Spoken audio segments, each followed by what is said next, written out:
was a mighty nation, blessed above all of creation. It was a rare and precious pearl, conceived in faith and liberty, home of the brave, land of the free. It was the envy of the world. But this shining city on a hill has turned from the Creator's will and let evil take control. Now the reckless men who lead them want to strip away their freedom and to steal their very soul. Now it's smoke and mirrors, switching bait, criticize and confiscate and let the guilty walk away. In this once righteous, godly nation, in the halls of education, they forbid a child to pray. They say we need to spread the wealth. They pretend to guard the health of the feeble and the poor, while the hand they hold behind their backs confuses and conceals the fact that the wolf is at the door. There's an unseen hand that pulls the string. It makes his little puppets dance to every song he sings as the night rolls in on a rising tide. Look beyond the shadows, behold a pale horse ride. They claim to seek a new world order, nations without borders, but don't believe the lie. Even in this wealthy nation, it could come down to starvation in the twinkling of an eye. They tell us there will soon be peace, our lives will be an endless feast, but they lead us toward the dark. In the distance, sabers rattle, and the armies train for battle as the beast repairs his mark. There's an unseen hand that pulls a string and makes his little puppets dance to any song he sings as the night rolls in on the rising tide. Look beyond the shadows.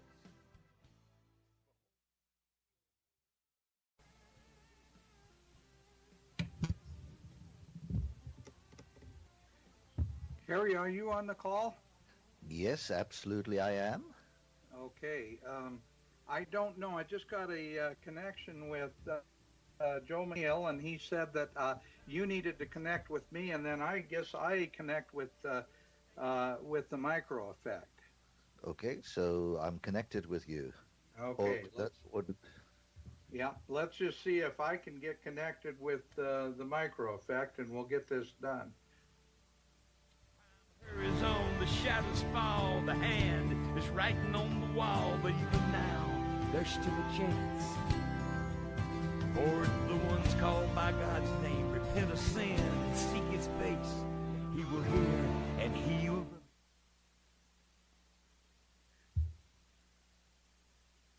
Well, good morning, America. This is Dan Happel and Connecting the Dots, and today we have a special guest on our show again, someone who has been with us before and who has provided a tremendous amount of information on the problems that are ongoing in South Africa with the white farm population. And we had a meeting in Spokane, Washington a little over a week ago called the Red Pill Expo. And Harry Booyens joined us in that expo and was one of our speakers there. And Harry was really quite exceptional in his explanation of everything that was going on in South Africa. And he had a number of folks, including several black gentlemen and ladies who came up to him and expressed their concern and wanted to support what he's doing. So with that, welcome to the show, Harry, and thank you for joining us. Well, thanks, Dan. Thank you for having me. give our listeners a little bit of background. I know you've been on this show a number of times, so they remember probably a lot about you, but give our listeners a little bit of background on your research, who you are, and Amabulu, and exactly how you got involved in this process in the first place. Dan, okay, so maybe I should just give a little background on myself. I was indeed born in South Africa back in 1953, somewhere near the time of the dinosaurs, some will have you believe. And I guess round about the evening that my mother picked me up on her arm and showed me Sputnik, that was the night that I was sure I no longer wanted to be a farmer or a train driver or a jet pilot, but I wanted to become a scientist, because she said it was scientists who put Sputnik up there. So that's what I eventually became, and worked in a number of different areas, including aerospace and defense, because that's what triggered me initially. And then eventually in the year 2000, I moved with my family to Vancouver. And this morning I'm calling you from a ridiculous Vancouver. We're in shock. Yeah, I can understand that. I want our listeners to realize you're actually a PhD in physics. Is that correct? That is correct. I am what would be called a solid-state physicist. So when you deal with me, I'm mostly into things like semiconductors and chip, electronic gear, and optical stuff, and microwave, and all those gizmos, so you can understand why I ended up working in aerospace. And well, that's understandable. So you obviously then are probably a follower of Tesla, who I think was maybe the greatest physicist who ever lived. Well, he got into interesting things way before his time, so to speak, or way before their time. And very interesting gentleman indeed. And that is why my countrymate called his company Tesla, I guess. Mm-hmm. Well, let's go ahead and get into the meat of the show. And incidentally, I did have a contact by Henry, who contacted me from South Africa. It was a little bit too late to get him on the program today, but we're going to see if we can schedule a time when I can get you and he both on maybe on Thursday night on a radio show. So I'll visit with you about that after the program. But I want to start out with, obviously, when I got home from the Red Pill Expo, I had another book waiting for me. I usually do. I order 2 or 3 a week. And this one was called The Great South African Land Scandal.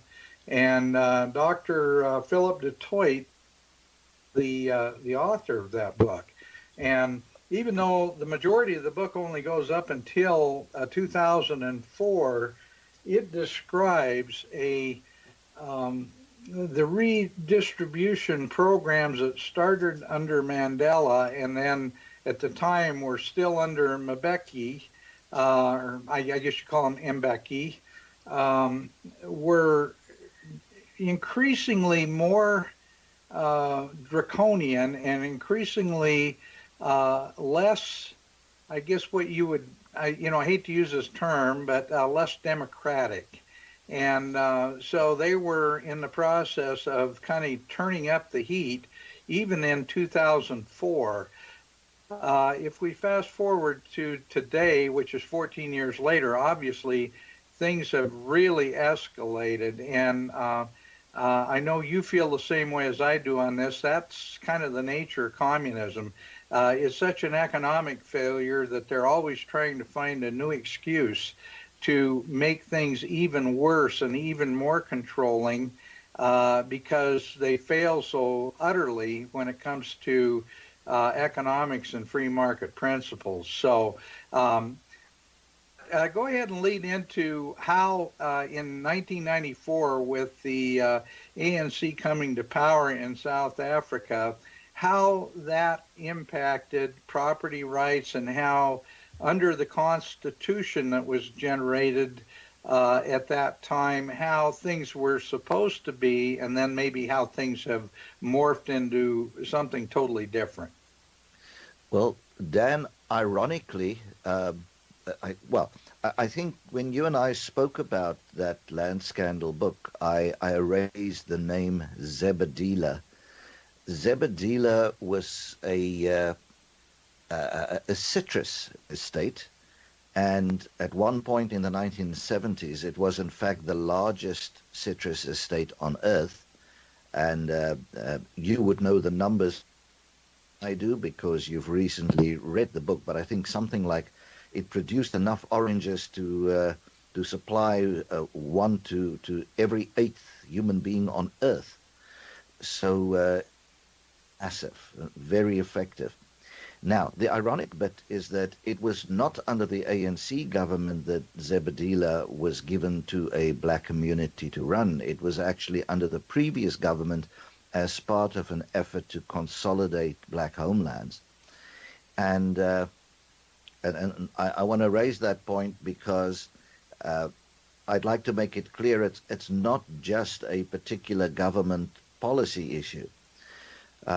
What we're dealing with here is when you take land from a commercial farmer who knows how to run a farm, in general, now moving away from citrus, how to handle seed, how to handle the planning, knowing that some land has to lie fallow now and then, how not to overgraze, all that kind of stuff, fertilizer, you name it, having enough money, making sure that the bank's not foreclosing on you, all stuff that proper American farmers would understand. Those farmers live the same life in South Africa. They know all about that and about the foreclosing, about the seed and the fertilizer and all that kind of stuff. Give that land to a black tribal community. They don't know any of that stuff. And so they revert to what they know, which is basically subsistence farming. And they're just not in a position to handle any of those challenges. It's completely above them. And so the end result is that Zebedela became the poster child for how things can go to pieces. So it stayed part of that community's property, and slowly they just managed or mismanaged it right down into the ground, where much of it ended up as firewood. Now, somehow Zebedela stands as the naked, horrible truth of swapping out land from commercial farming to tribal subsistence farmers. When the new government came in 1994, they made lots of noises initially about taking away land of people, and the principle that was implemented was a seller and a willing buyer. And that has now taken place ever since 94. But more recently, the ANC government said, well, it now wants to have the second part of its revolution. They're very much into the kind of communist speak, if I can put it like that. They like their revolutions and their cadres and their 5-year plans, all these things that communists are known for. It seems to make them feel good. I think they get a thrill up the spine when they say the word cadre. And that, as you know by now, if the word democratic is put in the title of a nation, then it's pretty certain to be a communist one. So there's this whole vocabulary that goes with these guys.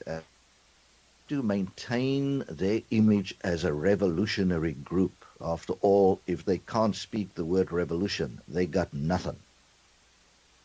So they they've basically corrupted and mismanaged everything that they've touched. They've ruined the South African economy. They've ruined the currency. There is just nothing that they touch that's been a success. So now they've decided that all the evils in the world must be due to white men, particularly the white ones in South Africa. That's me. Well, I'm not there anymore, but guys like me. And now their decision is that they wish to take away the land of white farmers with any form of compensation. And so the government and the new president, who in February, literally has come out and said that it's now official policy that they will implement expropriation without compensation. And they've made this a battle cry. Now, basically what it says is theft. The government is going to steal your land, it's going to take it, it's going to give you nothing for it, and there you go. So that's now their policy. They can't really get any reason why they're doing it. The Institute for Race Relations in South Africa has done surveys every year. They cannot find black people who think that stealing the land is going to make their lives better, but the government insists on telling the ordinary black man in the street, all your woes are due to white people, and this can only be sorted out if we take the property of white people and give it to you. In other words, they are going to, 90% of the people are going to steal from 10% until the 90% are rich. I would like to know in what universe that maths will work. And as you know, and you've heard me say it often, communists, socialists, and liberals cannot do mathematics. They have a problem in that department. There's no question. So this is more or less where we are now. Now, in a parallel development, ever since Mandela took office, there have been attacks on white farmers. And these attacks have escalated. When it first became noticeable, the government reacted by refusing to report on any statistic that sounded like farm attack or farm murder. Their comment was, no, they're not going to do this because it will make it look as though the life of a white person is more precious than the life of a black person, which is stupid, because that would be like saying we're going to take the rate of murder of farmers in Montana and we're going to hide it behind the gun violence in Detroit so nobody can see it and nobody will ask any questions. That way we can slowly kill off the farmers in Montana and nobody will know any better. They've been extremely successful at that because that government in South Africa can do no wrong in the eyes of CNN and the mainstream media. They have those organizations have run flack for that organization, carried water for them now for a quarter of a century. And all that's happened is that the white farming population has reduced from the time that Mandela took office. They reduced from around 80,000 down to 35,000. And they're being attacked daily. It is completely out of hand. And it's not good enough to just attack them. They must be tortured to death, specifically tortured to death. The police to say that these are just robberies gone wrong, that it's supposedly poor people who go to farms to steal from these rich farmers. The farmers aren't rich, and in many of these cases, nothing is stolen, but the man is tortured to death. I think when a wife has to listen for 5 hours to how her husband is screaming as he's being tortured to death, we have exited the human domain, and we are now in a different field where it doesn't matter what ism you're talking about, whether it's capitalism or communism. These creatures are no longer human, and I don't understand why CNN and CBS and NBC and ABC and the New York Times carry water for these monsters any further. So now they're getting murdered, they're being tortured, and then the new president climbs on the stage and formally announces, oh, don't worry, we'll just take your land because you're not wanting to sell it or give it up fast enough. You know, Harry, one of the things, and Julius Malema Malema, is that the right pronunciation? Malema, yeah. Malema. Right. Yeah. He has been very radical for a very long time, and it's kind of surprising that not only, well, it isn't surprising for those of us that understand communism, but it's surprising for those who defend communism, how South Africa, how the policies there by the black majority have radicalized over the last 25 years. It was bad enough really under Mandela, but it seems like every succeeding presidency or power group seems to get that much more radical. And we're at a point right now in the history of South Africa where this is not only serious, this is absolutely genocidal. And it's to the point where we need to really get the world to wake up and say, wait a minute, we can't allow this to happen. And the fact that they've allowed it to happen this long tells us a great deal about who controls the mainstream media. Well, Dan, you know, in a certain sense, I don't know what people will call me after this statement, but the people of Africa are just the people of Africa. They're doing what they've done for centuries and millennia. The problem is in the West, with liberal people in North America and Europe. And I maintain that the Europeans have a guilty conscience about slavery and colonialism, and the liberal fringe of the United States has a guilty conscience about slavery, and all of them have offered up the white South Africa as the scapegoat for all the woes and turmoil of their grandfathers. And my comment to them sort of is, you know, if you're unhappy with your great-grandpappy, you know, how about you go and atone? Don't take it out on us. We did not do what your grandpappy did, you know? And this is why I walked onto the stage and said, here are the drop-dead facts about South Africa. And if you'll allow me, I would just like to quickly go through that few. Sure. And the first one is that when the Dutch settled the Cape of Good Hope in 1652, that is one generation after New York. So the Dutch arrived more or less the same time in South Africa. When they did so, the nearest black people were 700 miles away, other side the 350 millimeter summer rainfall line. They need that summer rainfall for the tall grass for grazing their cattle, because their civilization was based on milk. And those invading from the northeast, they were supplanting the indigenous Khoi and San people, who are a complete different human race. They're not black people at all. So those people who think that the Dutch went to South Africa to catch slaves, lose the thought. You are just plain wrong, okay? You're lying. You're wrong. Whoever is saying that is a liar. Next, it took 2 generations. That was 1702. 2 generations after that settlement. The settlement was 1652. In 1702, the first white man met a black man in South Africa overland, and it happened 600 miles east of Cape Town. It took 5 generations, that is until 1780, 5 generations, before the first armed clash at roughly that same spot. And that spot is known as the Great Fish River.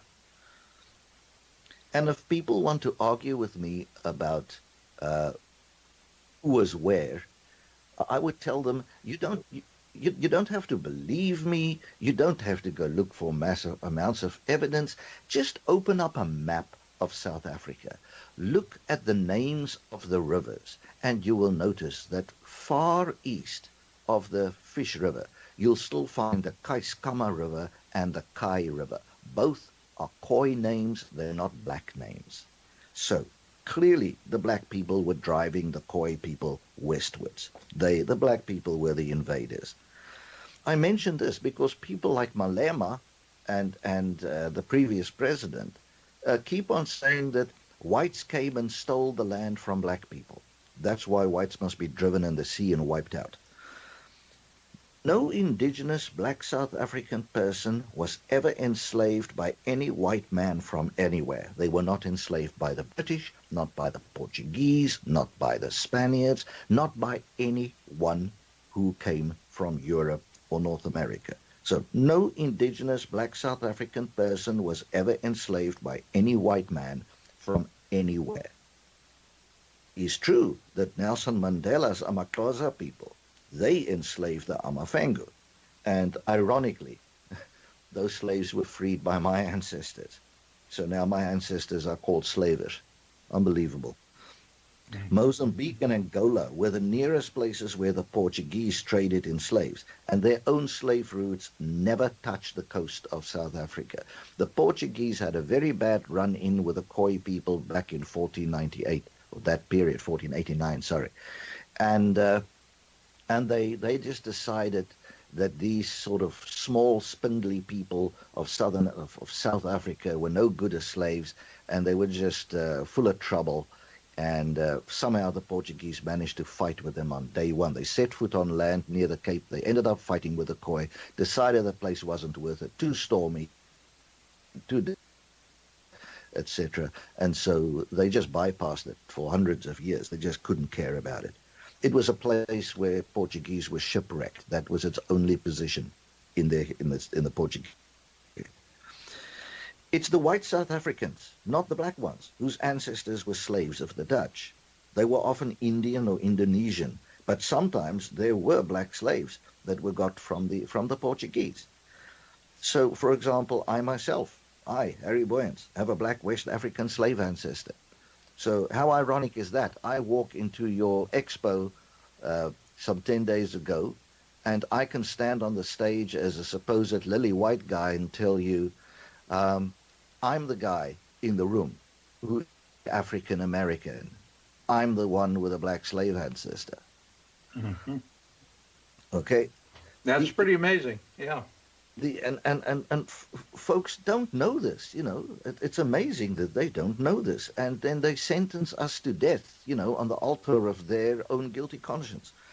The indigenous Cape population were the Khoi people, previously known as Hottentot, but that's these days a derogatory term.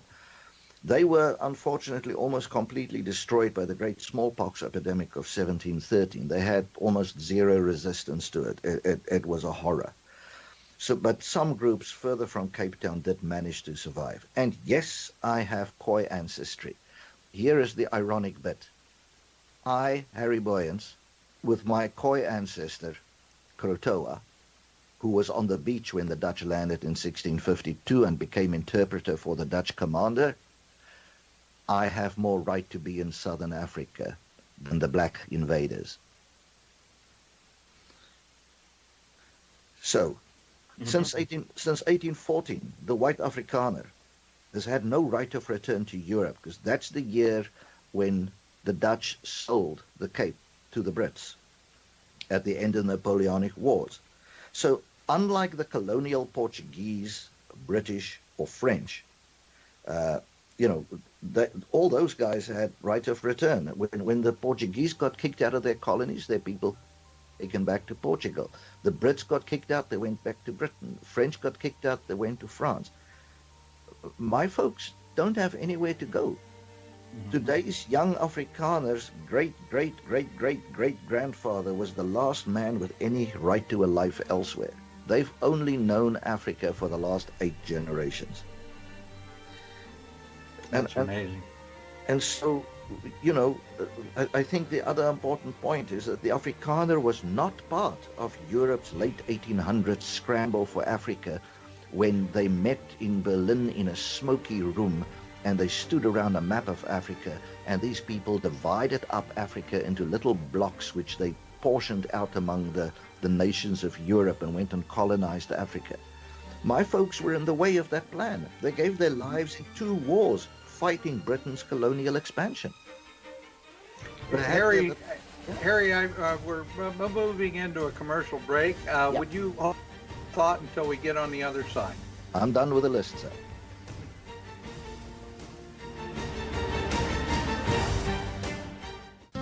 Serving the planet. The Micro Effect. www.themicroeffect.com. And we are, as a people, inherently and historically opposed to secret societies, to secret oaths, and to secret proceedings. For we are opposed around the world by a monolithic and ruthless conspiracy that relies primarily on covert means for expanding its sphere of influence. It was 1776 when the founders signed the Well, welcome back to Connecting the Dots with Dan Happel. And today we have Harry Booyens on the call, and I want to kind of get back into where we left off with Harry's thoughts. I do want to mention to our listeners, please support our sponsors and support this network and support radio shows like Jeff Bennett's Life, Liberty, all that jazz, and Debbie Boscalupi's radio show, Radioactive Wednesday. We are trying to provide the best in true news and true information to America, and this is an avenue to do that. And incidentally, we usually beat the mainstream by anywhere from 6 months to 2 years in reporting on things that are important to America. And we're quite proud of that because we, in fact, are leading the discussions now because they refuse to do it until there's pressure that they're forced to listen.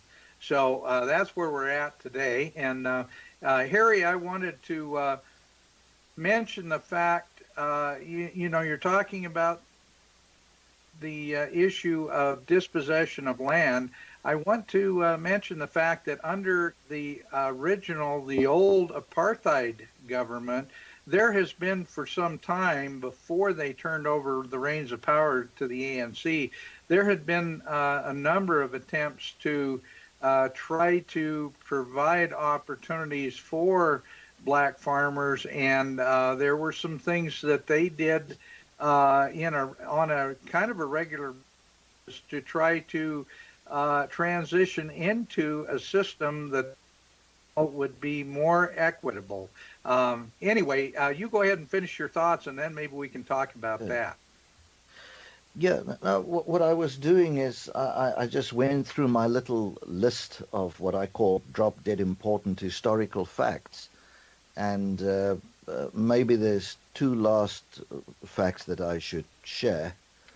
The one is that in 1836, really completely deserted by their British overlords, these ancestors of mine packed their belongings on their ox wagons and set off north at 15 to 20 miles a day on the so-called Great Trek, which is where you guys got the word trek from, and therefore the show Star Trek. And the point was to escape British control, because the way the Brits had messed up the place is just terrible. It's unforgivable. They settled mostly on the high central prairie in the country, which was for the greatest part not occupied by anybody. And the reason for that is simple. I'm pretty sure anybody listening to this program has seen National Geographic at some point in their lives. Maybe they could let me know how often they saw pictures of half-naked tribesmen in Africa stand in snow, because that's what they would be facing in that central highland. So that part of the world was not really on. So that's mostly settled initially, and they created two little corn and ranching republics. One was called the other one was called the Transvaal, because it was other side the Vaal River. And it went fine until diamonds and gold were. Of course, the Brits immediately said, "Oh, these guys are slavers. We have to go in there and stop the slavery." You know, the British always developed some sort of rage somewhere when they wanted a pretext for invading and taking something. So they did that with the Zulu as well, found some sort of a pretext to attack the Zulu, a pretext to attack our people, etc. There's always a pretext found. If they wanted something, they were going to get it. They just had to have some sort of an excuse to make it palatable to their own decent people at home.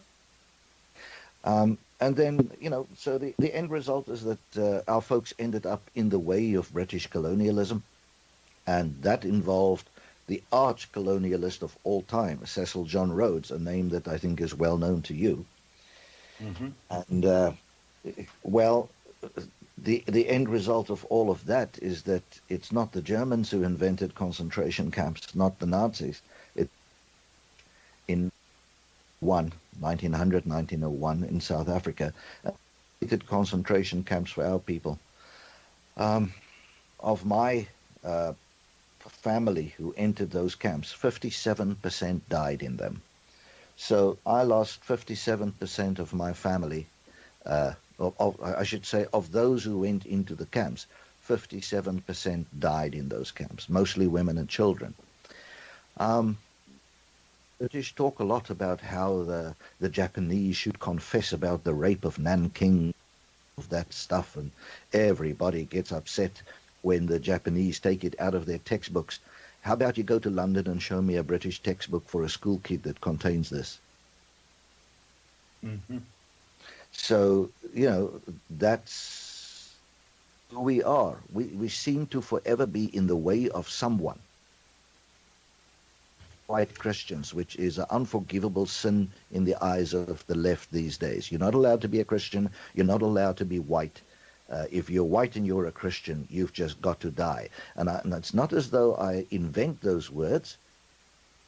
For those folks who've been watching the Discovery Channel lately, they would have seen a program quite recently showing the computer, the Jeopardy episode where the two winners played against the computer, and it showed it being conducted at IBM in New York. Well, I worked in that exact building in 1979-80. That's where I worked.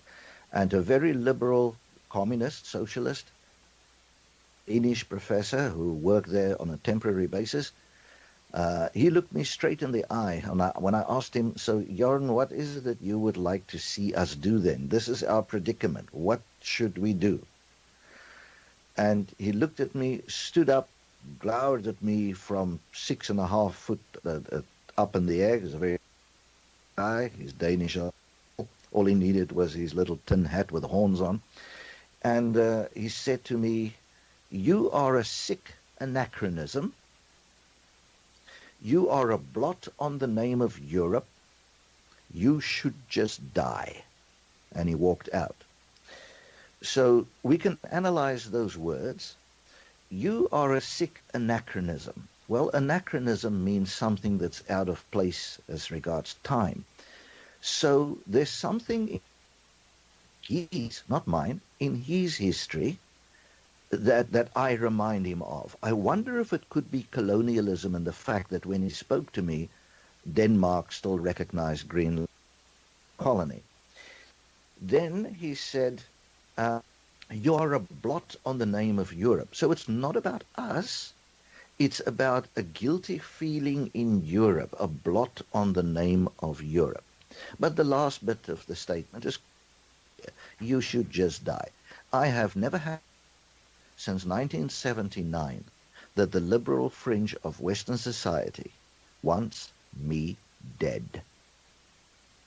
And now they have it. We are dying, and I hope they're happy. Well, Harry, quite honestly, that same group of very leftist-leaning people, they have to realize that they're also of the white race, and they are also going to be victims. It's just a matter of time, because in reality, when they make those kinds of statements, they're pretty much labeling themselves as expendable as well. And I don't understand why they don't realize that. Because on morality and intelligence, and they hover and kind of stick around universities and places, Someday some of them might want to try and get a real job. I mean, I can say that because I taught at a university and eventually got a real job.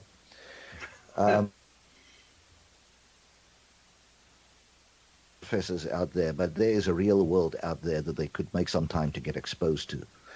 And so, there are too many of these Gucci communists, as they call, or university communists. They like to intellectualize about things and then go home and have their lattes like a rich guy. They don't seem to understand that communism just means everybody's equally poor because nobody has an incentive to do a darn thing. But Dan, the thing in Africa, and this gets a little bit closer to your own country's recent history, the thing to understand is that Africa is about Africanism. That is a different ism from communism. It has certain traits in common.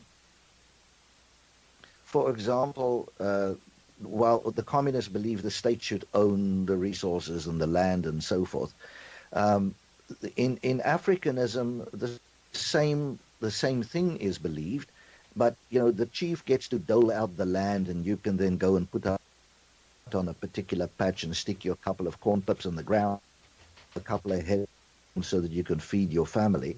But there's no real incentive for you to do much more than that. So you don't know anything about a big land with commercial farming. You got some cows and you have them grazing out there. Your sons will look after the cows. Your wife will go and fetch the water and bring the wood home. You got to basically sit around and look important. And if there's fighting to be done, you've got to go and defend everybody. And you owe fealty to the chief, and that chief to his brother, who's likely a king or a prince. And so the system goes up the chain.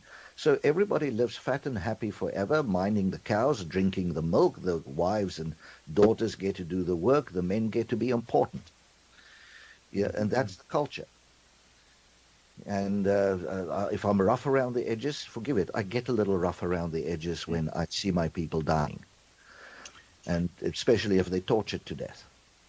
Well, Harry, one of the things that stands out, and I see this worldwide with indigenous peoples, with Stone Age cultures, and that's just being real honest. Most of the indigenous people are from Stone Age cultures. One of the things that stands out with that is that virtually all of them are communistic in their basic makeup because they don't understand property rights. They don't understand ownership because they have always been kind of hunter-gatherers, let's say people that just kind of wander around the land and don't really establish the kinds of, let's say, property rights that allow them to actually produce something in a very meaningful way. They're just not industrialized. They have no concept of producing more than they consume. And that is something that is a strictly Western, strictly developed nation idea, is that with private property, you can develop, you can create wealth, you can create opportunities that do not exist in indigenous cultures. Am I, go ahead and expand on that. I think I'm right on that. In fact, I know I am. Dan, the problem is you're probably allowed to say that. You're probably allowed to say that. I'm not, as a white South African, I'm not allowed to speak the truth because I will be called a racist if I get too close to the truth. So the situation for me is that, yes, I live in Canada. I basically took my family and moved to be in a first world country because I'm a first world guy. You can't very well, be an aerospace scientist and be a third world guy. Doesn't work. So yeah, but in Africa there's another dimension that is extreme in its form, and that I'm not so sure that one gets to that extent in other cultures. let me put it to you like this. India doesn't have a Western culture. They have an overlay of Western stuff that the Brits introduced. They can moan and complain about what the British did in India, but at least the Brits gave them cricket, which they appear to be fanatical about, and they gave them good administration. But I think the innate ability of the Indian culture in trade, for example, and mathematics, by the way, I think is a great thing. And so they're a great trading nation. I think the Chinese have proved themselves. I think the Japanese have proved themselves. I think there's several other people who have proved themselves.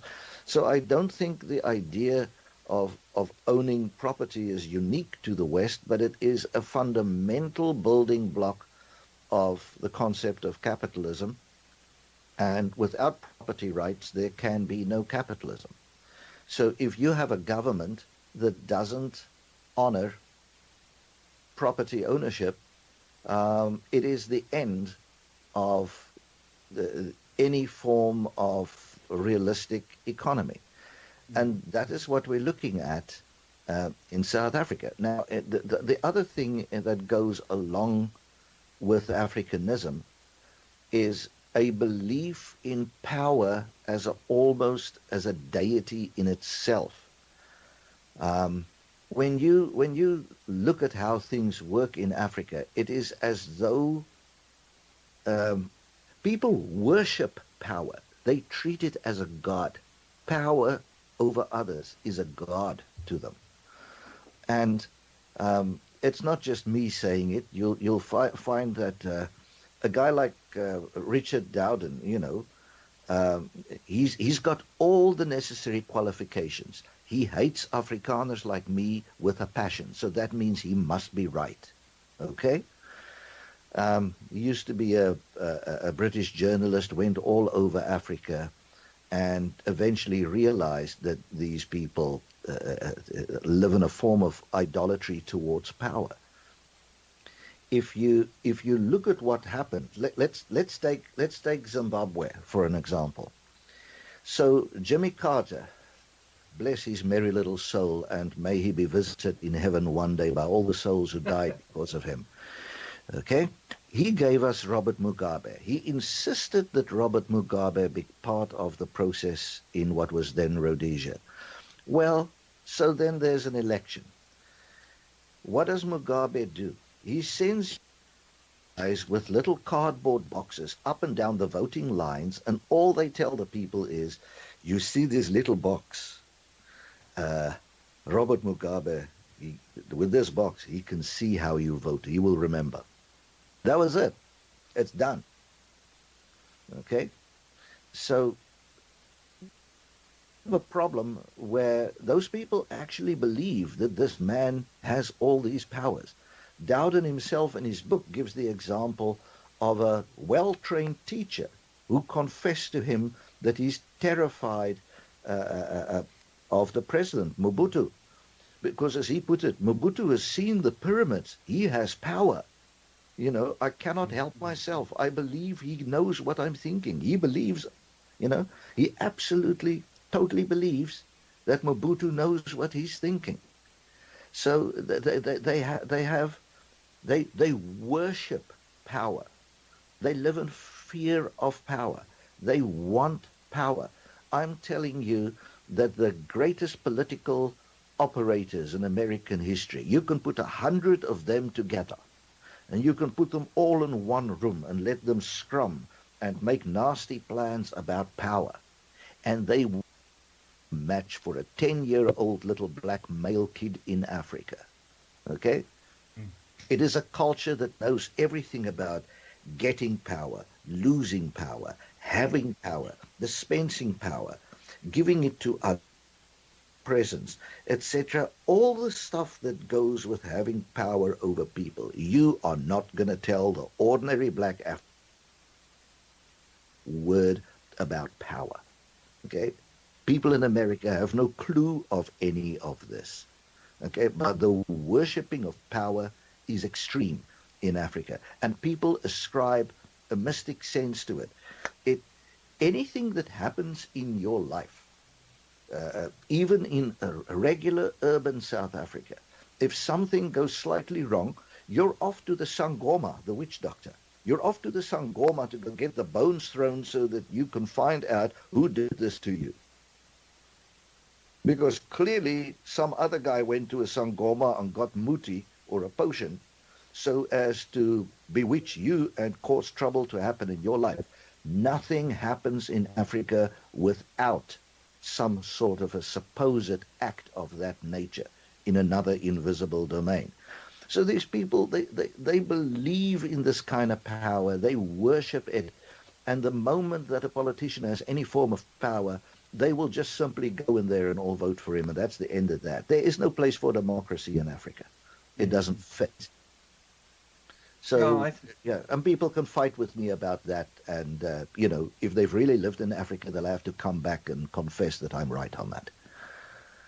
Well, Harry, when we were talking too, and when I made the statement that I did about indigenous peoples, that has absolutely nothing to do with any form of racism. I'm talking about cultures. I'm talking about, political systems, and that is just a reality of a world of, let's say, Stone Age cultures. It's a difference between places like you talk about India and China, and we'll use the Western European culture, the American culture. There are significant political and ideological differences between those cultures and indigenous peoples' cultures, and frankly, I'm not saying that one is better than the other, but I am saying that they are totally different. And if you believe in free market capitalism, if you believe in the accumulation of capital, which is necessary, as you say, you need to own property to be able to accumulate property or capital, because that's part of the process. The East Indians are some of the best business people you'll ever run across, and they are from socialist culture, and they love to go to other areas because, frankly, they know the opportunities are there, and they take advantage of it. Yeah.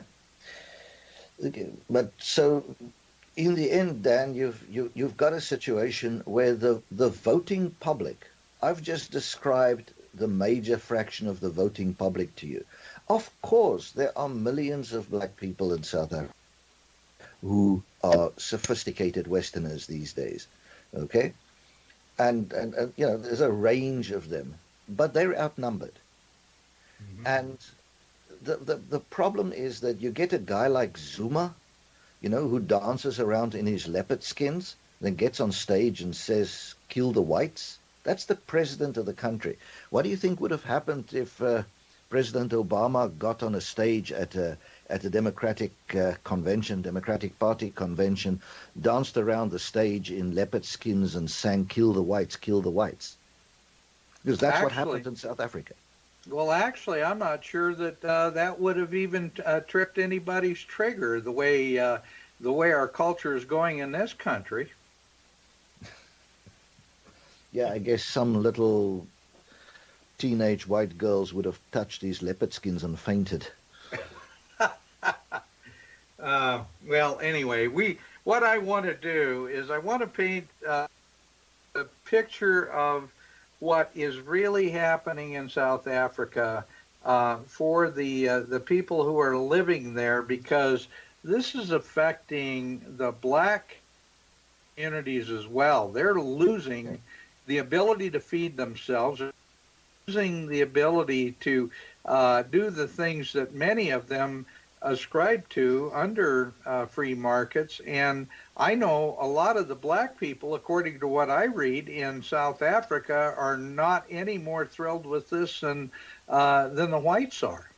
Dan, that's the point I made earlier, that the Institute for Race Relations, which is not a racist organization, it's been very even-handed,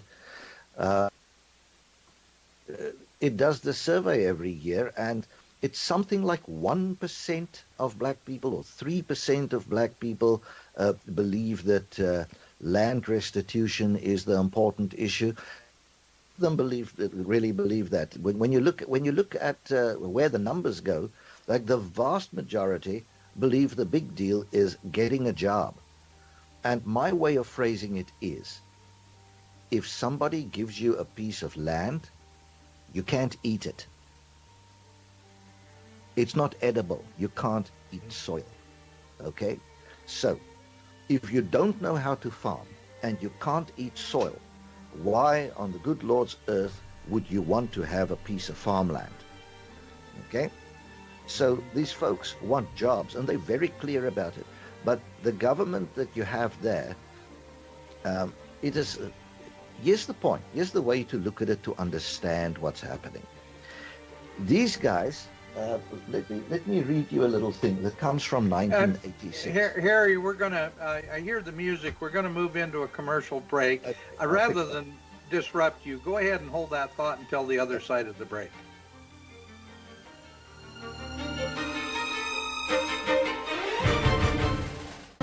Serving the planet. The Micro Effect.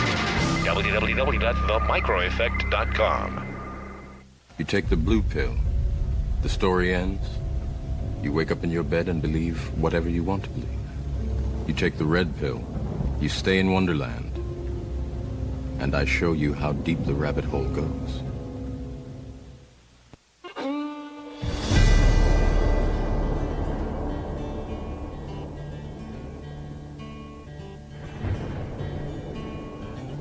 There was a mighty nation, blessed above all of creation.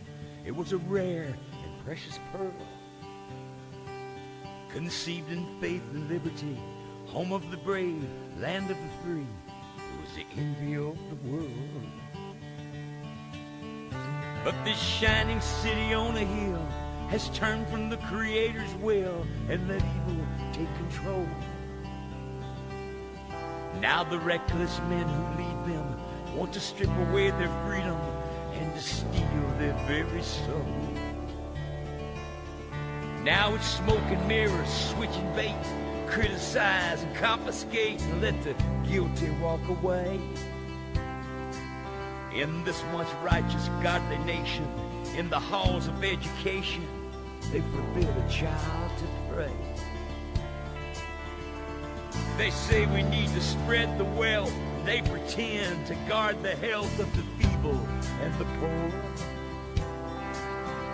while the hand they hold behind their backs confuses and conceals the fact that the wolf is at the door. There's an unseen hand that pulls. Well, welcome back to Connecting the Dots with Dan Happel, and today my guest is Dr. Harry Booyens, and we have been talking about what has been happening in South Africa with the the Boer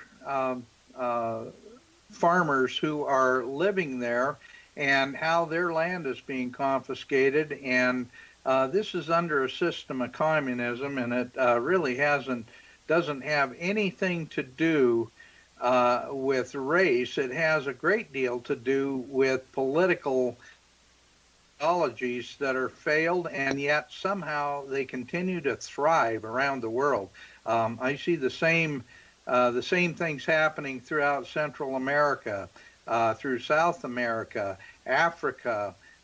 We are seeing communism just doesn't want to die, even though it's an incredibly failed system and has been proven as a failed system time after time after time. In economics, it cannot compete with capital free markets, but yet there are still a number of people, and a great number of people, who fall for the ideology, fall for the false paradigm, fall for the utopian idealism that's sold with communism. And in fact, it's a failed reality, and it's consistently failed reality. Harry, I want to get back to you, and please finish up with your thoughts that you were trying to tell our listeners before we hit the break. Well, Yeah, I think it's a couple of loose points to try and pull them together. The one is that I need to clear that there's such a thing as communism, there's such a thing as Africanism, and in the overlap between those two is where the real terrible danger and death and torture and things lie. I don't think just a run-of-the-mill communist is going to end up torturing people to death over 5 hours, insisting that their wives listen to it. But in Africa, that's what happens. So when you mix those two isms, you get a particularly barbaric thing. And that is what these folks are being subjected to in South Africa. As to the ANC government, you need to understand, since you raised the word communism, the South African Communist Party was created, I think it was 1920. It's one of the oldest communist parties around, and today must be one of the most powerful ones if we ignore China and North Korea. So they've been around for an awfully, awfully long time. And remember that Lenin was a newspaper guy, and his first newspaper actually addressed South Africa back in the late 1800s. Now, the South African Communist Party does not contest elections. It has a three-way alliance. Itself, the ANC ruling party, and the Congress of Trade Unions of South Africa. And so what happens is the think tank in the middle, the brain of the ANC, is essentially the Communist Party. So that's what we have in South Africa, and there's a bunch of white guys in the middle there. Now, that's where the thinking happens, and the barbarity happens around. And they make excellent bedfellows, this communism and the barbarity. Now, when you look at what has happened over the 24 years since Mandela took power, there was what I would call a honeymoon of about 3 years in which Mandela made all the nice statements, but he wasn't really running the country. He basically just sat there. So after about 3 years, he gave the reins over to Thabo Mbeki, and the moment that happened in roughly 97, everybody knew they were in trouble. If you were a white male, you knew instantly that things were going. That man's hatred of white people was palpable. You felt it. You felt it immediately. And Mbeki was eventually displaced, forced out of office in a process that lasted from about 2007, but eventually he was out in 2009. Zuma took over. So from Mbeki, who implemented the sort of laws that targeted whites, then when Zuma came in, a tribal chief, really, and as corrupt as all hell, and he stole the country blind. It's all kinds of graft and problems. He imported an Indian family who stole the country blind. They started actually arranging who gets appointed to what post. It was what people now refer to as state capture by basically a set of brothers. And eventually even the black people could take this no more, and Zuma was forced out of office earlier this year. So it went from a honeymoon period where Mandela kind of entertained the planet and everybody wanted to touch his jacket. Then it went to Mbeki with his stone-cold hatred of white people and the implementation of anti-white laws, specifically anti-white laws. I mean it. When I say anti-white laws, I mean anti-white by name. Mm-hmm. Then we got Zuma, who overlaid all of that with a level of absolute village barbarity, true deepest Africa Idi Amin type barbarity. And now you come out of that and you've got Cyril Ramaphosa, who is Mandela's original guy. Mandela wanted him to follow him up. It didn't work out that way. So now around comes Ramaphosa. Remember that Cyril Ramaphosa is the guy who actually negotiated the old white government out of power. This guy's competent. But it is he who walks onto the stage and announces, okay, we are now going to have expropriation without any compensation. So I'm here as the new black president to tell you we're simply going to take your stuff. And he didn't limit it to land. He didn't limit it to farmers. It's expropriation of property without compensation, period. Okay? That's what he said. So that's where we are today. Now, when you look at the ANC as a party, let's ignore the policy just for a moment. You look at it as a party. It has ruined the country. It has ruined the economy. Every indicator that you wish to mention from 1994 till now is worse. Everything is worse. And the ordinary black people feel it. I have, on videotape, I have one black man in South Africa saying, well, maybe things will come right if the old National Party comes back into power. And it's a BBC guy who actually tells him, you can't be serious. Those people treated you badly, etc. And the guy said, yes, but they didn't oppress us as far as jobs are concerned. Mm-hmm. So it takes an ordinary black guy in the street to put a BBC guy straight. So the problem is, having screwed up everything they've touched, having managed a first world economy into the ground, into a hole, where the country's bonds are now considered junk bonds. Okay, it's rubbish. So, having done all of that, the only tool they have to get political support is to find a scapegoat, and the nice available lily white people are the scapegoat. So the black people are now sicked onto the whites by the ANC government, where you have the previous president literally dancing on the stage singing "Kill the Whites." You have Malema singing "Kill the Whites." You'll hear them use the words "Bulala Amabulu." Bulala means kill, and Amabulu means the Boer people. Ama means people, Bulu means boer, which is the Dutch word for farmer. So, and all the white people they knew initially back in the 1700s, all the white guys were farmers. So the name of people just became the title of all white people. So ANC is using the 8%, 9% of people who are white as the scapegoats for everything they've screwed up. And it's so nice and available to black people because fundamentally all humans are racist. They can tell me just what they please. They were built that way. People are racist, period.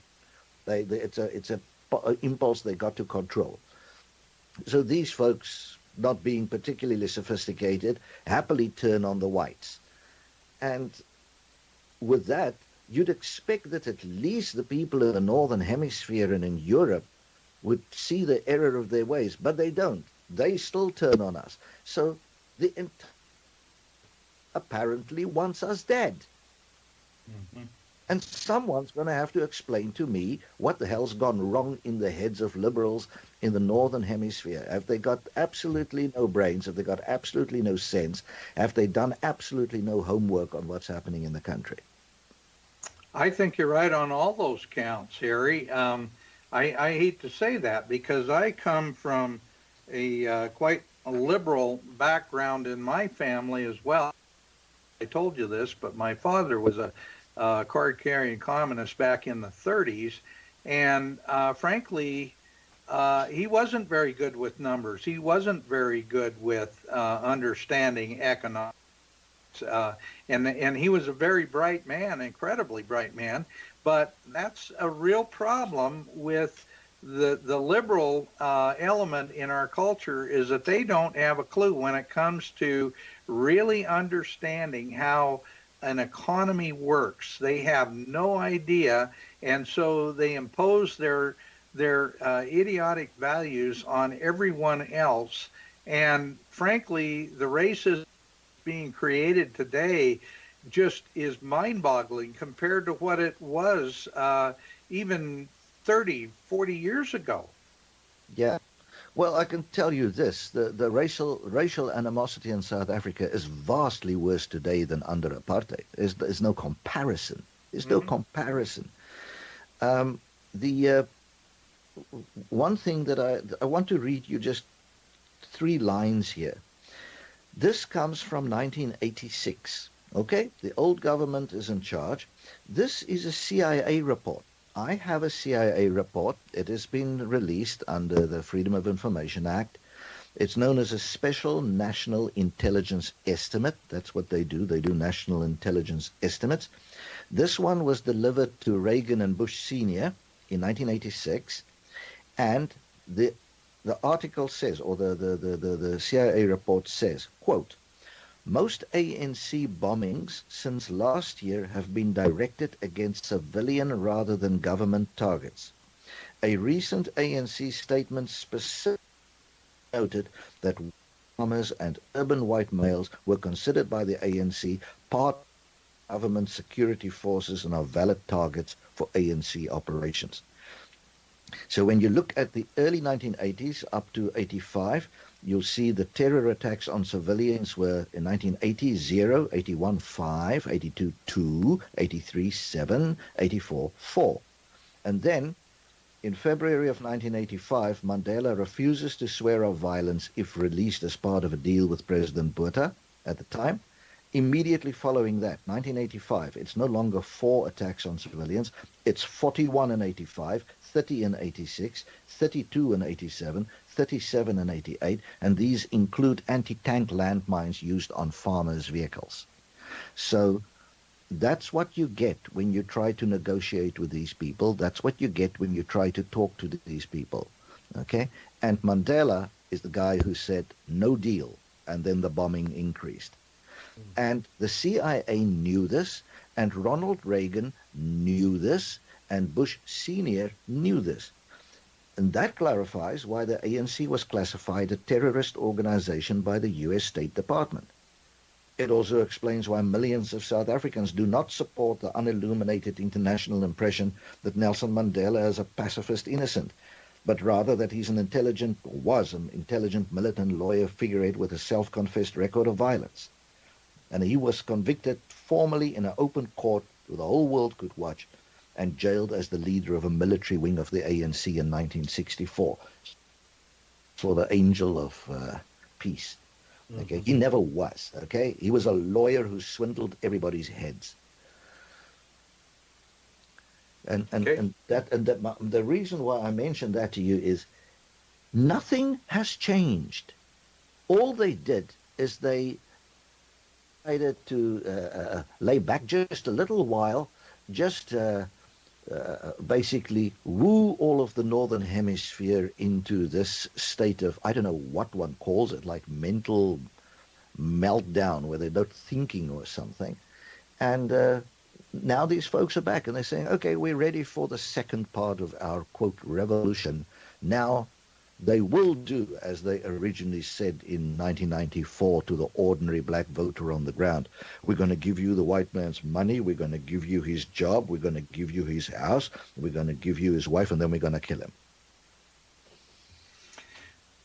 You know, Harry, this is absolutely frustrating because what I see happening in South Africa right now, if you look at, all this racism, all this hatred that's being generated mostly from the other side, but it certainly isn't improving race relations on either side by creating this sort of separation between the races. But what I saw in South Africa with the commercial farmers and with the industry down there, it was literally a breath of fresh air for the continent of Africa to have that many good commercial operations and that much industry being created, because those created jobs for black and white. It didn't create jobs just for white people, and it created an economy that attracted people from all over Africa to immigrate into South Africa, many of them illegally, and move into South Africa because there were opportunities, there were jobs there, and there weren't in most of the other parts of Africa. Africa and the word logic don't make good bedfellows. Dan, even I mentioned this British journalist come author, Richard Dowden, who became, I think, the chairman of the Africa Foundation or whatever it's called.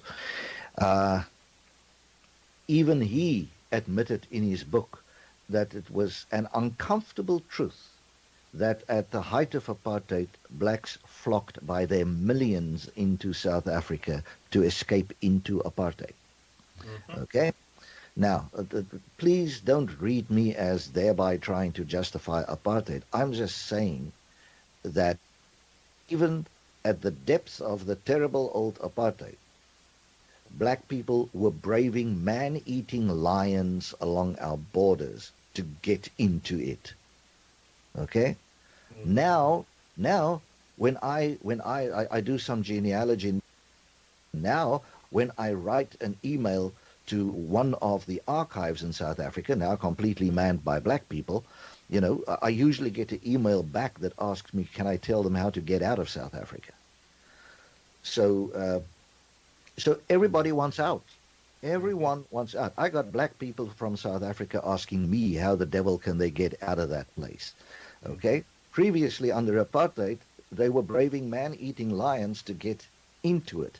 So there's just, I don't know, from where I sit, I look around me, the world has come mentally unhinged.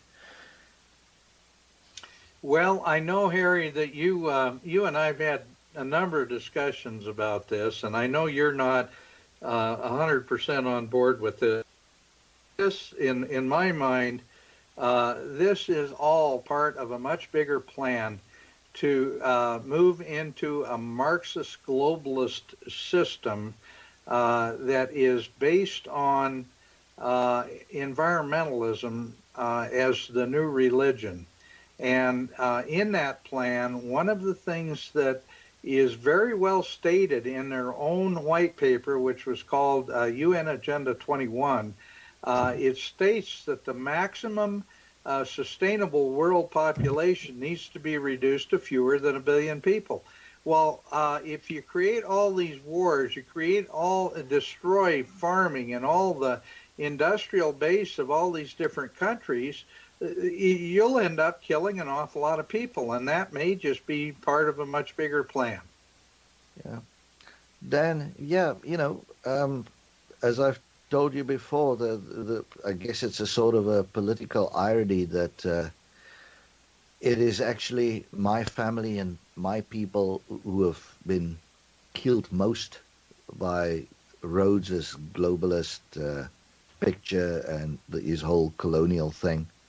I'm still trying to convince myself of all of the other stuff, but the man is certainly, he personally destroyed my wife's uncle, a great uncle, who went up against him. Mm-hmm. And you know, he's the reason for the concentration camps that killed 30,000 children. So I have every incentive to blame him for all the woes in the world and any organization that follows him. I will tell you this. The one little bit of information that has me intrigued around that. Now, as you know, the Rothschild bankers were the ones who bankrolled Rhodes, right? Right.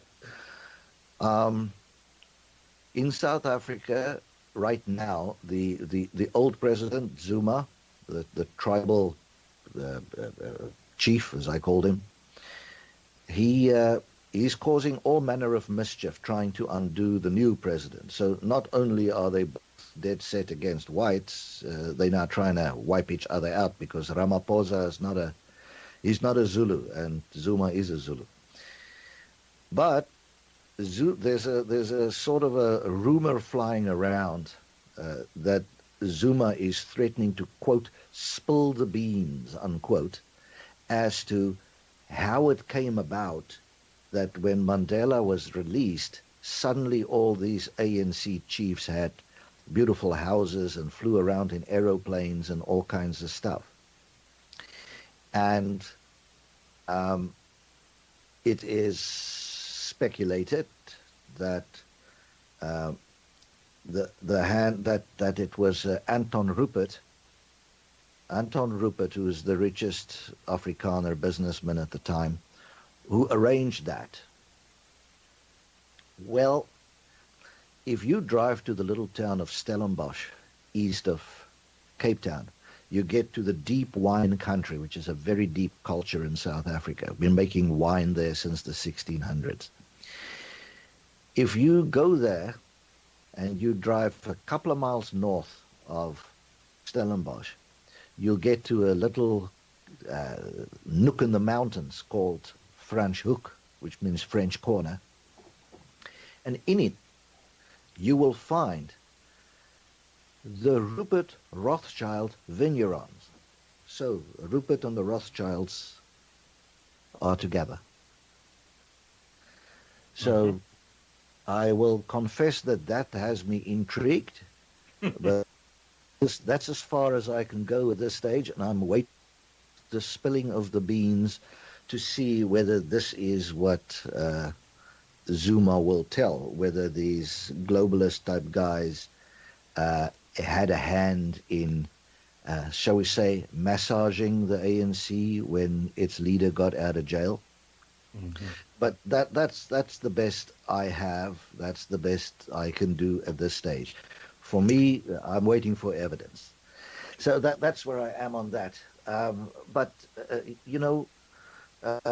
whether there be a great global plan behind all of it, Dan, it may be, maybe not. I don't know. All I know is the reality on the ground is unsustainable, and that is why there are. You look at what can folks now do. Well, 4.5, 5 million people cannot emigrate from anywhere on earth to anywhere else. Mm-hmm. No immigration happens on that scale. There is no next door country for 4.5 million people to go to. They have no right of return to anywhere. So no solution that allows them to go settle elsewhere can conceivably work. They're a reality. Those white people are there, and they're a reality. So now you can try to kill all of them. When last did somebody try to kill around about 4.5, 5 million people? Well, that was Hitler in the Second World War. So you can try and drive 4.5 million people into the Atlantic Ocean. You can try to kill 4.5 million people because they're white. Or there's one other solution, and that is the one I'm standing for. And that is, this is what I've believed since I first started writing the first words on Amabulu, and that is that country is going to have to be partitioned. It is going to have to be divided so that it's whites on the west and it's blacks on the east. And with the whites will be all of the so-called colored people of mixed descent, of Indonesian descent, etc., etc. And I bet you most Indians will flee westwards. And leave the black people to their own devices in the east of the country so that they can ruin themselves and die like flies, because that's what they're going to do. And that's the only solution. It's a North Sudan, South Sudan situation. It is a in Pakistan situation. That is what we have. It is a Cyprus situation. There is no other solution left, because all the other solutions involve genocide in one way or another. So it's divide the country or it's genocide. The world needs to decide. No, that's a sad set of alternatives, Harry. I would hope that that the obvious failure of communism worldwide would be something that people would see and want to turn away from that system and from that culture. I don't know if it can be done in South Africa, but that is certainly the obvious solution, because there's an awful lot of good black people living in South Africa that are going to be destroyed by that system, and it's just a real tragedy, because these people want to live just like everyone else. Harry, I hear the music for the break, but let's pick this up on the other side. Sure.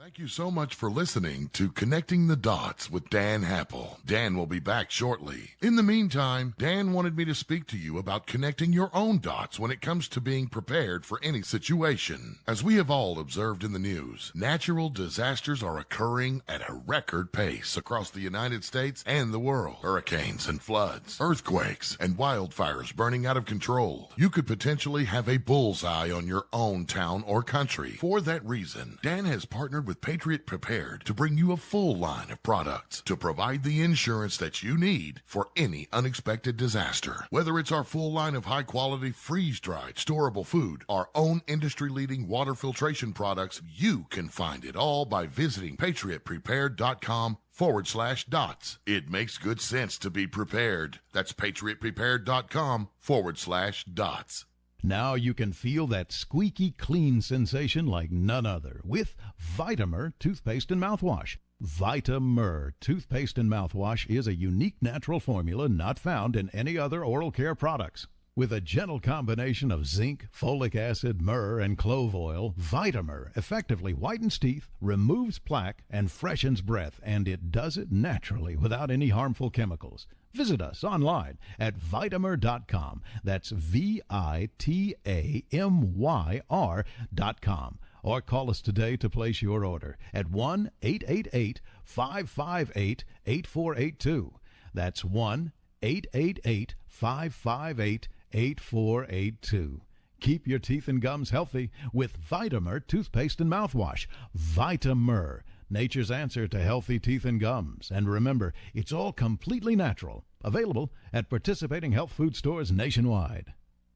If you're 85 or younger, would you like peace of mind and comfort for your family? We're Final Expense Direct with an urgent message for you. The average funeral today costs over $8,000, but the most you'll get from government benefits is $255. How will your family pay the difference? We can help. Our senior plans start as low as just $1 a day and pay up to $30,000 for a funeral and other final expenses. Peace of mind is easy. There's no medical exam. You'll have lifetime coverage, and your plan can't be canceled as long as you pay your premiums. Call now for free information about our senior plans. Answer a few simple questions and receive approval right on the phone. Plus, call right now and we'll give you a discount prescription card for free. Call 800-558-9940. That's 800-558-9940. Again, 800-558-9940.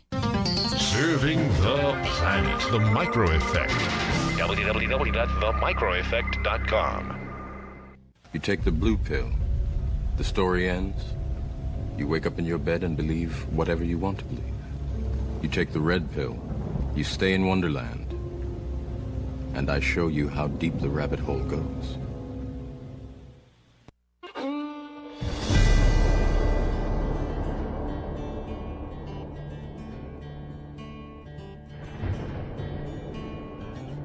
There was a mighty nation, blessed above all of creation.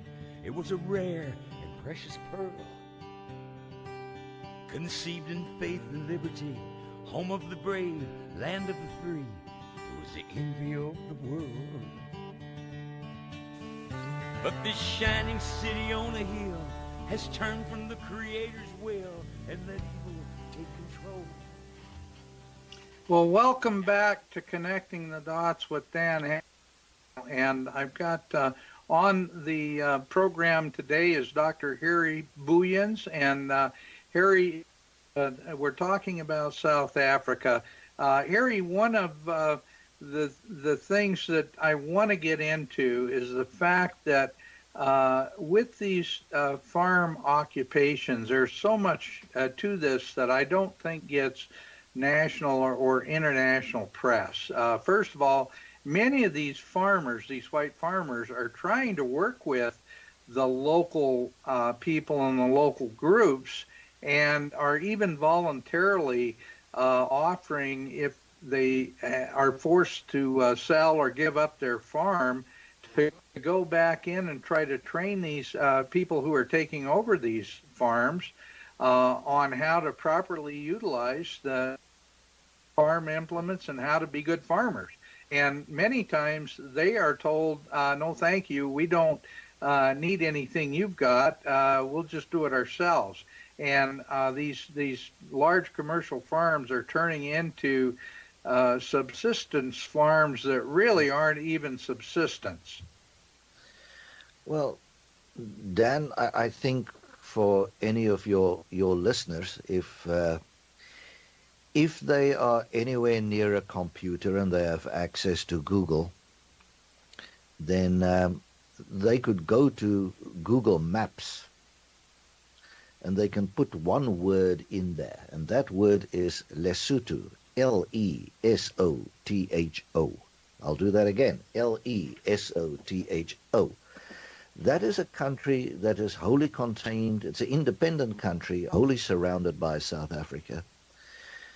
And when they enter that into Google Maps, and they look at the satellite view that one gets, not the map, but the satellite view, they will see that the western border between Lesotho and South Africa, in other words, the western border of Lesotho, is clearly demarcated from space. Remember, it's not a regular map now, it's a satellite picture. And the reason why it's so clearly delineated is because on the right-hand side of that border, the eastern side, in Lesotho, there's very little vegetation. And on the western side, which is the drier side, there's vegetation. And the reason is simple. On the western side, left side, it's white commercial farmers. And on the eastern side, it's Lesotho's indigenous population. And it is a stark example where humankind can see from space the damage that is caused by these decisions. So the moment that you give farm that is managed and run by a guy that knows what he's doing and that's growing food for a nation, when you give that to a so-called, quote, community, which is a bunch of subsistence people, all they really do in South Africa is they start raiding the old farmhouse. They rip out what they can find. They sell the scrap in town. They sell the metal. They rip out all the fittings. That's what they did to the old Boyens family farm. Rip out everything, break all the windows, take what they can. If they can manage it, they'll break down the bricks from the walls and go and build something else with the bricks. They'll just simply destroy it. And after that, the orchard goes, because it's not getting watered, it's not getting irrigated. So what happens is the orange trees die. Then they come in and they break off pieces of the orange trees to use as firewood. And then a little while later, the United Nations receives a request that Americans and bleeding heart Canadians should please supply money because these poor people are starving. Okay? And a guy like me, I just sit here and I look at this, and my comment is, but which part of this was not predictable? Okay, and that's just the reality. Also, it was custom in South Africa that the farmers on the South African side of that Lesotho border would agree that they would go as a group into Lesotho to go and help those guys plow their lands. So the farmers actually, they went to the next door country to go and plow people's lands for them because they're decent Christian people and they realize those folks don't have the means. Okay? But there's a limit to how far you can go while you are being tortured to death and while your own stuff is being taken.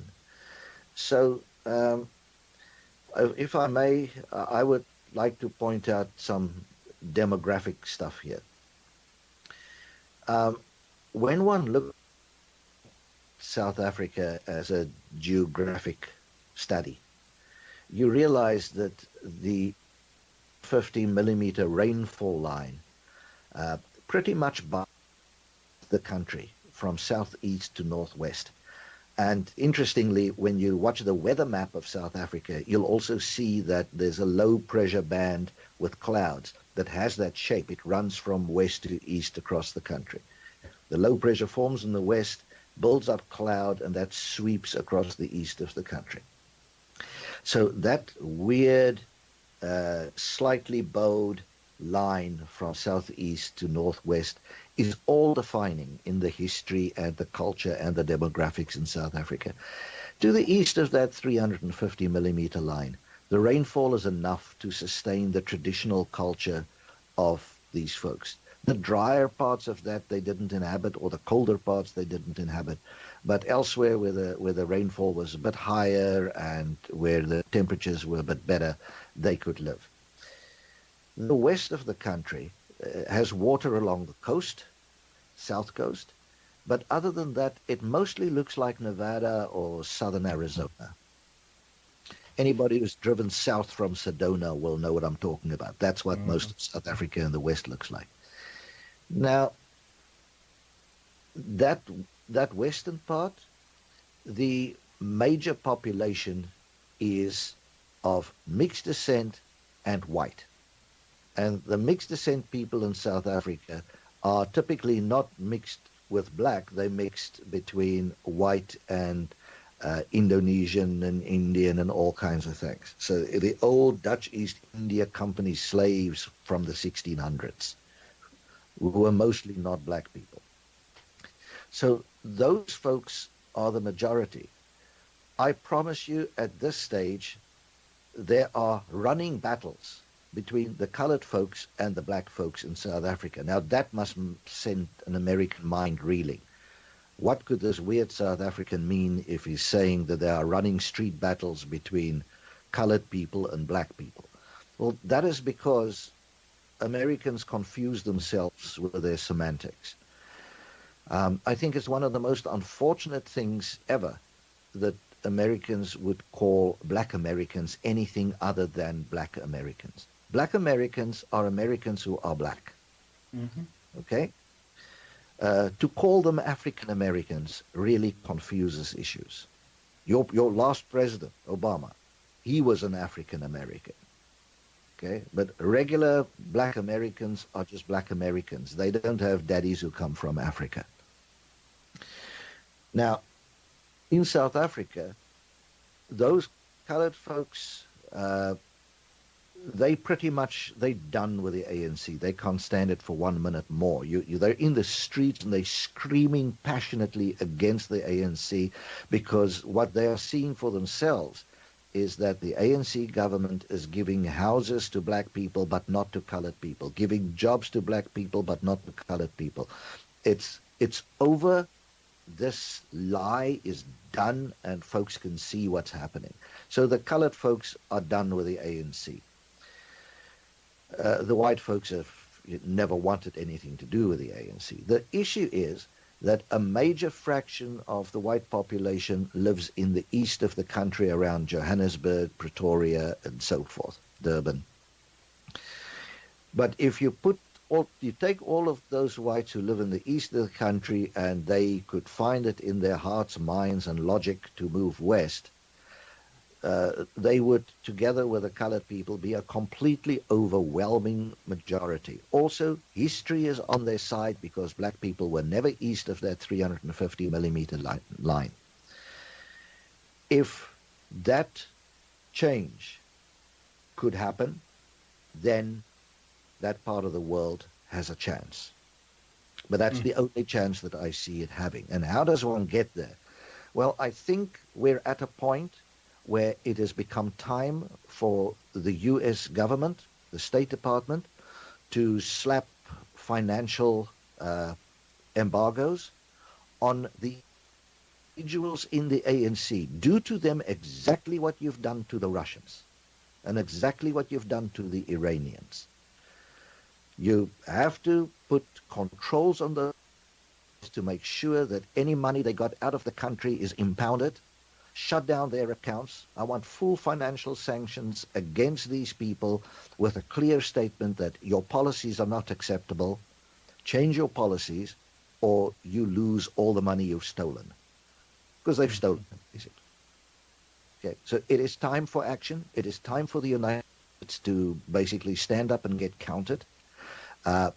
Do remember, please, that it was the United States, in the form of Chase Manhattan Bank, responding to the State Department, who placed sanctions on South Africa in 1986. And certainly what was done in 1986 in South Africa is not a patch on what is now happening. Mm-hmm. So if it was okay to do that to a white government, then it's okay to do it to a black government. The time's come for action. Right. Well, there's no further scope for talking. It's over. You mentioned that the sanctions that went up against South Africa under apartheid, they also did a very similar thing against Ian Smith and the Rhodesian government. And really, that's the reason that, as you said earlier, that Robert Mugabe ended up turning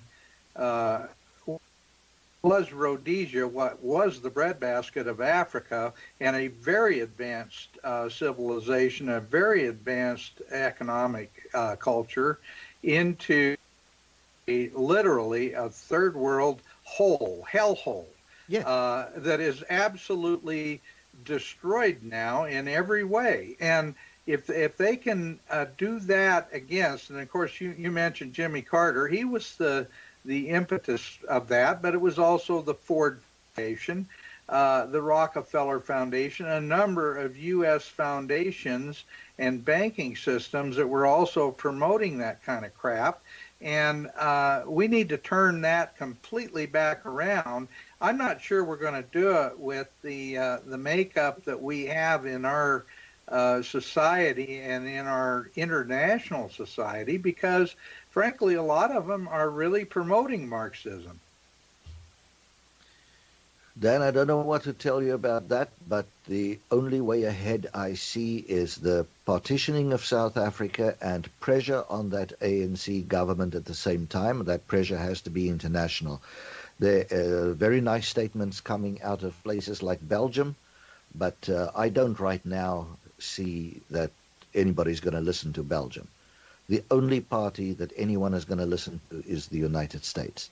And either the United States thinks it's okay for people to be tortured to death as they are, or the United States thinks that's it. That's the choice. Mm-hmm. Is it okay? Because and I listened to your one parliamentary Congress member the other day at the conference saying the U.S. should not get involved in anything further. Sorry, ma'am, it's too late. You got involved in 1986. You chose a side. You chose wrongly. And now, you know, the American Pottery Barn says that if you break it, you own it. The U.S. owns South Africa from the moment it interfered. And that was 1986. Yep, right on. We're getting at the point in the show where we're going to be running out of time shortly. I do want to mention that Debbie Boscalupi's got her Radioactive Wednesday show tomorrow at the same time, and Jeff Bennett has Life, Liberty, and All That Jazz immediately following both of our shows. So I want to remind our listeners to stay tuned or to tune in to those two great radio programs. Okay, Harry, I had to put that plug in because I didn't do it at the half-hour break. But what I want to do is I want to explain to people just exactly how savage this whole process has become. And that's the only way you can describe it. They literally are doing animal mutilations, they're doing human mutilations, and these are the primitive or the tribal cultures that are doing that. And this is something that's being ignored by even groups like the ASPCA, who are supposedly, standing up for the rights of animals, and here they've got these massive mutilations, and they stand by very silently and allow it to happen. What in the world is the matter with all these groups that they are ignoring all this stuff they in our country that stand up and scream bloody murder about? Why are they so quiet about it in South Africa? Because the decision has been made that we are an impediment to this to the world, and as the Danish professor said, die. If people look away long enough, we'll be dead, and then they can say good riddance and they don't have to worry about us. It's very much the same attitude towards Israel. They hate the Jewish folks in Israel, and therefore, they really just wish they would disappear and be less of a bane on their psychology. We have the same situation. Somehow people in the West associate us with everything that was wrong in their own history, and they really wish we would just shut up and die. Mm-hmm. Really, that's what it is. They wish we would just shut up and die. Blunt. Sorry, Dan, it's that blunt. I know it's that blunt. Well, when you were talking earlier, and I have to take exception to one thing that you said is that nowhere in the world have you seen this kind of genocide under communism. Actually, Pol Pot did a very similar thing in Cambodia, and even though now he's held up as some kind of wonderful icon of communism, Mao Zedong actually was responsible for 50-some million at the minimum of his own people being slaughtered. And for Stalin, communism in Stalin's Russia was responsible from anywhere from 25 to 40 million people there being killed. It happens under communism. It doesn't happen under capitalism. It happens under communism. And I and you and a number of other people go down as officially being absolute enemies of communism because we detest everything that they stand for. They stand for power, they stand for absolute control, and they stand for everything that's antithetical to decent human existence. Yeah. No, you're right on that one. I mean, it just goes. It's part of the communist plan is that it's always about control, and when their system fails, because it always does, because it's such a lousy system, when it fails, then they use murder and all these other techniques as a way to mask what they've done. And it's time for logical, decent Americans and people around the world to say, enough of this crap. We need to gravitate to freedom, and freedom includes property rights. It includes things that stand as, let's say, bulwarks against the totalitarian system that comes up under communism. Yeah, well, in South Africa, they put together a committee led by probably the leading face of the Communist Party, Jeremy Cronin, and he sort of came back and he said that announcement in Parliament went off a little half-cocked, or some phrase to that effect, because it could accidentally cause them to take away the property of black people, and that's not really the intention. So if you want it bluntly put there, you got it. Yeah. Yeah, well, that's it in a nutshell. Well, Harry, I have to go back to the conversation earlier that what we really need to do in South Africa is be painfully honest about what's going on. And painfully honest means that we need to look at the same things in our own country. And I know you've made this parallel a number of times, but what is happening in South Africa is really a litmus test for what we are going to accept in the United States of America, in Canada, and other countries that are considered free countries. And believe me, I see that. It's like the idea of the Indian reservations in the United States. I think they were test programs to see just exactly what you could do to destroy a culture and create a society that's totally dependent on government. Well, yeah, when you look at the United States, I mean, I don't think folks in the U.S. appreciate how close they came to the same precipice in the before President Trump was elected, because President Obama said that he was inspired by events in South Africa in the 1980s. Well, that was when Winnie Mandela was inciting people to burn those who disagree to death with flaming gasoline-soaked tires around their necks. I guess that's inspiring. And if people think, well, okay, that's just a throwaway comment, well, the fact is that his first ever public speech was on South Africa at his university. So clearly, it's also the same period in which he changed his name from Barry back to Barack in common use. And then, as president, if you thought that inspiration had left, he appointed the ghostwriter of Mandela's book to his staff. And considering that that man, Richard Stengel, had carefully removed all Mandela's involvement with communists, he obviously knew that it would sink Mandela in American eyes if his communist connections were revealed. Taken out of the book, nowhere to be found. But the description of Stengel's job was leading America's public diplomacy outreach, which includes messaging to counter terrorism and violent extremism. But he wrote the book for the guy who went to jail for close on 200 bombs. Go figure, right? Yeah, exactly.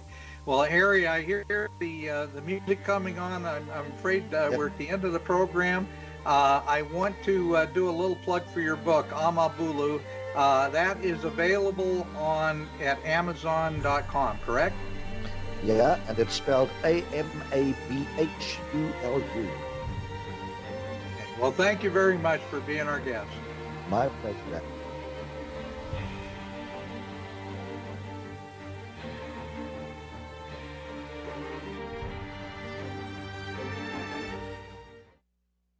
If you're 85 or younger, would you like peace of mind and comfort for your family? We're Final Expense Direct with an urgent message for you. The average funeral today costs over $8,000, but the most you'll get from government benefits is $200.